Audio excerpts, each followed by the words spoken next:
Okay, my lovelies, welcome back to day 4. Welcome to Intuition and the Oracle, a guide to developing balance and firm intuition. Yay! Today is one of my favorite days, actually, because it's an amazing day because we are concentrating on ways to integrate intuition, your oracle, and magic into your everyday life.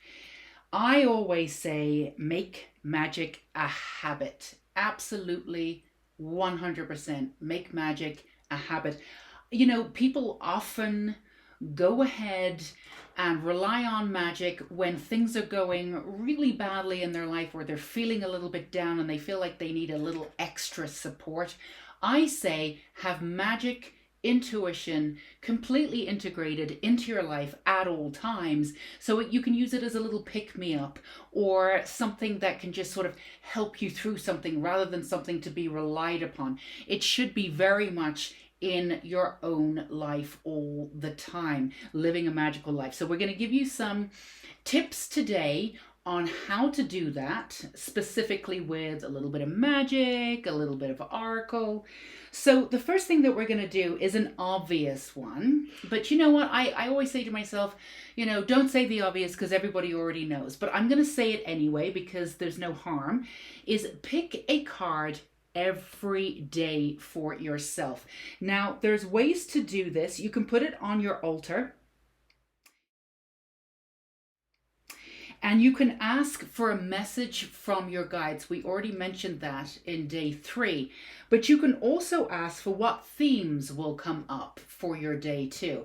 Now, the messages that usually come up from your guides are, messages that they want you to have, and that's absolutely wonderful. Now, the themes that come up is really a reflection of what energy you're holding, what you need to learn for that day. So you could get very, very different results by asking for a message from your guides and then what themes will come up for you today. If you do this, you could get get out there a little bit ahead of the rest and figure out what's going on. And if the themes that are coming up, that you get a little insight on, obviously, if you're not really into it, you can shift your perspective, ground into the center of who you are, come back to the present moment and release. And then maybe whatever was going to happen, not that it was bad or good or anything in between, well, hopefully something in between, but you can get a head start on your day and actually just sort of have a better day if you have an inkling of what's going to happen. If the theme of the day does not suit you or you don't feel like you want to work with it, which is totally fine. So being very specific about what you ask your guides is huge. The wording, as we spoke about in day 3, how you speak to yourself, your wording is very important. How you put things, what kind of information that you ask for. Extremely clear. Be extremely clear as you possibly can be. And this is for readings for you and readings for others. So definitely, so we have this one. Let's just have a look at it. Fly trap, getting stuck in sticky situations. Right. That's a nice example of a theme of this day. Just for instance, if we pulled this for the theme of the day, getting stuck in sticky situations, if there was a lot of gossip, a lot of negative energy around you, it could just be a sort of a lovely little sort of heads up from your guardian angel saying, don't get involved. Not your business. When it comes up, even if it makes you mad, just go off, have a breather, breathe right back into your energy, and remember, it's not for you to solve. The sun comes up every day, the moon comes up every night. You don't need the universe does it all. You don't have to solve everything. So that could be really, really, really important. The other one that I love to do too, when you are integrating masculine, feminine intuition and your beautiful oracle cards, is you can do a little reading or pull a card for your feminine self, which is gloriousness, gloriously human, your masculine self, cupcake, the body positive card, and your inner child, what I call the Holy Trinity. Yes, in the Bible it's a little bit different, but that's what I call it. Greenwood, the awakening. So you've got feminine, masculine and inner child. And these can give you a really good indication of where your energy is at the time. So we've got a little bit of control here with the body positivity card. Can we pull that back in a little bit? Calm down the masculine mind, maybe not try to control, maybe get right back into alignment. The masculine mind likes to control. The feminine mind really likes to be in alignment. So the gloriously human just wants to be allowed to be out there doing her thing. So giving her the space to do that. And of course, the awakening is maybe a little bit extra space to our inner child here. This is a wonderful thing to do at the beginning of the day to give you an idea of how balanced you are. And it gives you a not generational, that's not the word I'm thinking of. I love when I do this and I can't think of the word. It's multi-dimensional version of self, because we have so many things going on. We have so many different aspects of self. How well integrated you are, that's wonderful. Getting a little insight right now, I mean, all of this works for me. I just pulled these cards for me. They could be for you too, that general reading, but this actually really makes so much sense to me right now with the mood that I'm in. So now this is something that you could do at the beginning of the day. You're welcome to put that on your altar too. And then when you come back at the end of the day, you can check in and see how well you stayed integrated or how much this heads up helped you during the day, right? So what other things do we have? Yeah, also keeping your thoughts in the present moment. When it drifts off and you feel like you're not in alignment with your intuition, it's usually because we've gone back to the past to regurgitate something, or we're trying to see into the future about what it is that, that all of the outcomes that are going to happen, because we're trying to be in control of that or stay ahead of the pace so we can make sure we're keeping up with our lives. And if we don't have that intuition, if we're not able to click into our intuition in an absolute second, just breathe into the present moment and get yourself back into the present moment. That's where your clarity is. That's where your intuition is. That's where you're perfectly balanced. That's when you're in alignment and not in control. And that's when you're going to get all the answers that you need. And trust me, you can sit there for like brainstorming for 3 days about how you're going to pay this bill or that bill or do this, that, and the other. But I promise you, all that work that you do with that masculine brain, if you stay in that present moment and bring in that beautiful receptivity, your guides will give you the answer in 30 seconds. It happens that way. Clarity is the answer. So the other thing that, when you are in that mode and you're not feeling it, your intuition, ask yourself, is your inner child free? Have you locked your inner child up either for protection or because the masculine side of your brain is trying to control and not be in alignment? I got this, everybody. Get behind me. I'm in the driving seat now. No, that's, bless it, but it's pure balance. When it tries to take over, what we very often do is dumb down or put aside our inner child so we can protect it, or we say, the inner child, you're great, you're sweet, but we don't need you right now. We need to be serious. Actually, usually in those times, you need to be less serious and employ your inner child. So when you get into that frame of mind where you're not clicking into your intuition, ask yourself, is your inner child free? If not, free that little baby. Let it get out there. Get back into that present moment and get yourself back on track to all of this manifestation that you want.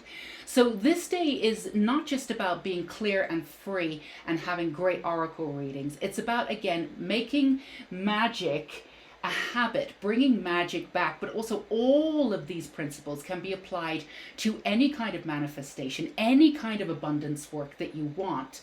The law of attraction works in a very similar way, and how you work with the law of attraction is this energy that we're talking about. So this is across the board what we'll be talking about, but I do specifically want to bring in a couple of ways to really work with the oracle cards that you may not have thought of. So I love, for those of you who are writers, for those of you who have journals, and I think it's really important to do that, free flowing, get out all of your energy. And again, it's a nice way of really freeing up your voice, especially if you've had a day where you're like, oh, I'm going to kill somebody. It happens. You can just get it out on paper and then you're done. And your writing often brings back your energy quicker to who you are and ground you right into who you are, because it's free flowing. You're not trying to control it. So I would say, if you are a journal writer, and if you're not, give it a shot if it feels like something that you might want to try. And then after you finish journal writing, go ahead and pick an oracle card and see how it correlates to your writing. Absolutely. You might get some extra insight there. I'd be surprised if you didn't. It's a wonderful thing to do. Also, if you do, I know time is of the essence. Not everybody has a lot of downtime, depending on whether you've got kids and what's going on at home. But if you do get the chance to do whatever you consider really, really sort of your own time, a nice glass of red wine, or a lovely bath on your own without people at the door going, "Can I ask you a question?" or slipping notes under the door for you to answer. If you can get some time to yourself, we'll use this as an example, a nice beautiful bubble bath, nice healing bubble bath with lavender. After you get out of there, after you get out of your bath, go ahead and pull an oracle card right after that. Absolutely brilliant.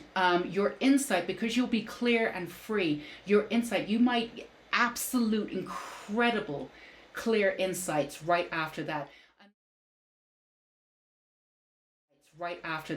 Another one that I love to do too is after you meditate, pull a card. You can pull a card right before and right after, and really notice the difference in the cards and the energy of the cards. But pulling a card, an oracle card, right after you finish meditating is wonderful. Wonderful. And this is my favorite too. I actually have been, and I've always been for the last 10 years on and off, is a chef, a vegan chef, private cook.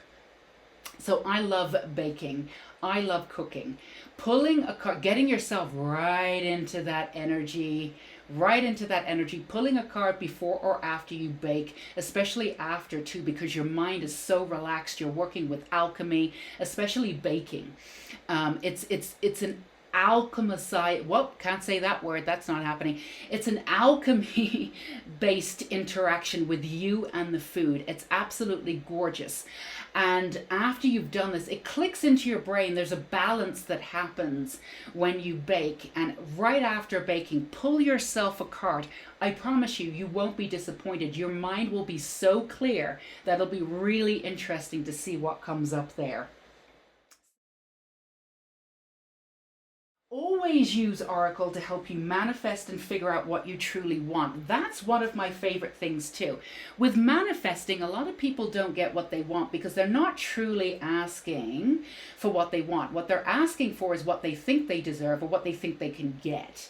Or the universe is actually going to gift them something that's absolutely perfect. And it's exactly what they want, but they wouldn't have worded it like that.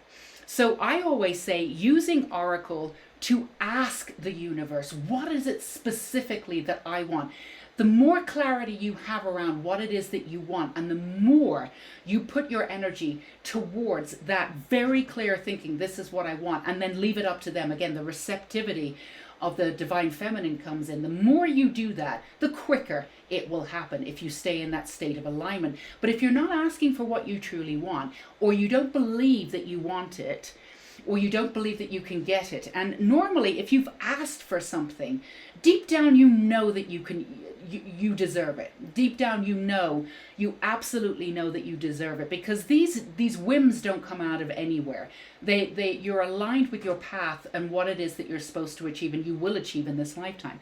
So asking the universe and asking the oracle to guide you to the very specifics of what you want is perfect. When you're clear on what you want, you can go ahead and ask for it and concentrate on it, and then apply the receptivity motion of manifestation, and that abundance will come true very, very quickly. So that's another wonderful way the oracle can help you. All right, so let me check my notes here one more time. This is the most annoying thing in the world, is when you've got a nice flow going on and then you finish the video and then it's one thing I wanted to tell you. So I just want to make sure that we've got everything during card. Yeah, absolutely. I think we have everything here. I do want to end day 4 with, and I'm going to put a banner up here because I think it should be our mantra. I really love make magic a habit. You know, it's wonderful. It's the idea of oracle cards being incorporated at every level in your life is wonderful. The magic of them, the magic of you, the magic of your intuition, absolutely. You know, I mean, I know people do tarot readings when they're in a bit of a state, and that's often the wrong time to do them. It really is. It's not that they won't be there for you, but you don't have that clear thought process to get the information that you need. If you are working with them and they're integrated wholly through your life, you'll never quite be in that state. The idea is that you'll be relatively balanced. It's not that you won't have ups and downs, but you will deal with them differently. So again, make magic a habit. That's what we want you to do today in day 4. Integrate it in every different way you want. We gave you a few different ways today to integrate them. Some of them obvious, some of them a little out of the box. How you perceive this information and what you do with it is totally and completely up to you. This is just a template for you to bounce off on and become shine your beautiful essence of who you are, and use this for manifestation and abundance in the way that you want, so you can go get the life that you absolutely want instead of waiting for it to come to you. You can go grab it. All right, my darlings, day 4 is complete. You have a wonderful night. Enjoy working with the magic and intuition and the oracle cards in such a unique and beautiful way that is just you. Bring the essence of your magic into your life any way that you want. And we will see you here for our last day, day 5 tomorrow. I have a really interesting, beautiful challenge for you, should you just decide to take it. But until then, have a wonderful night's sleep and sweet dreams, dreaming of the oracle. Okay, bye-bye.